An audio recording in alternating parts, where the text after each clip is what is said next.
Asia কাপে super ফোরে India ও পাকিস্তানের ম্যাচে ফখর আজমের আউট নিয়ে পাকিস্তান অধিনায়ক সালমানের সন্দেহ জাগেছে। আম্পায়ারের ভুল সিদ্ধান্ত যখন ফখর আউট হয়েছেন বলে মনে করছেন পাকিস্তানের অধিনায়ক সালমান।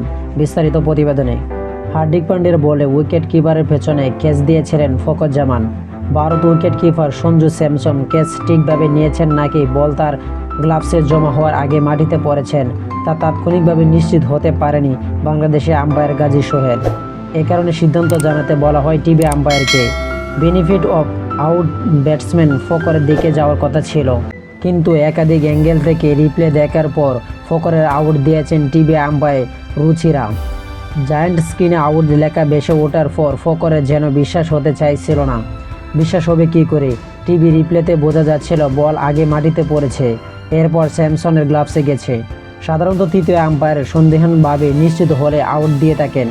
সন্দেহ থাকলে রায় ব্যাটসম্যানদের পক্ষে যায়, তবে সেটি না হওয়ার অবিশ্বাস্য নিয়ে মাথা নাড়াতে নাড়াতে মাঠ ছেড়েছেন ফখর। ড্রেসিং রুমে ঢোকার আগে প্রধান কোচ মাইক হোসেনের কাছেও নিজের অসন্তোষ প্রকাশ করেছেন।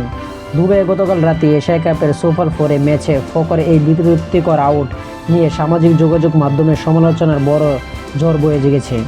Asia cricket council ACG Facebook পেজে পোস্ট করা পান্ডিয়া উইকেট উদযাপনের ছবিতে তো এক পাকিস্তানি সমর্থক ক্ষোভ নিয়ে লিখেছেন, ভারত সবসময় দ্বাদশ খেলোয়াড় আম্পায়ারের পক্ষপাতিত্ব নিয়ে খেলে।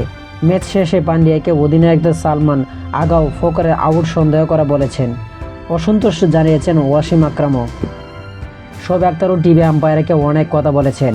সংবাদ সম্মেলনে সালমান বলেছেন, আম্পায়াররা ভুল করতে পারেন, কিন্তু আমার কাছে মনে হয়েছিল বলটা উইকেট কিপারের গ্লাভসে যাওয়ার আগে মাটিতে পড়েছিল। আমিও ভুল হতে পারি, তবে ফখর যেভাবে খেলেছিল যদি পাওয়ার প্লে পর্যন্ত টিকে যেত তাহলে আমার হয়তো 190-এ তুলতে পারতাম, কিন্তু একটা আম্পায়ারের সিদ্ধান্ত, তিনিও ভুল করতে পারেন। তো আশা করি যারা যারা স্পোর্ট গ্যালারি চ্যানেলটি সাবস্ক্রাইব করেন সবাই স্পোর্ট গ্যালারি চ্যানেলটি সাবস্ক্রাইব করবেন এবং ভিডিও ভালো লাগলে লাইক এন্ড শেয়ার কমেন্ট করবেন। ধন্যবাদ সকলকে।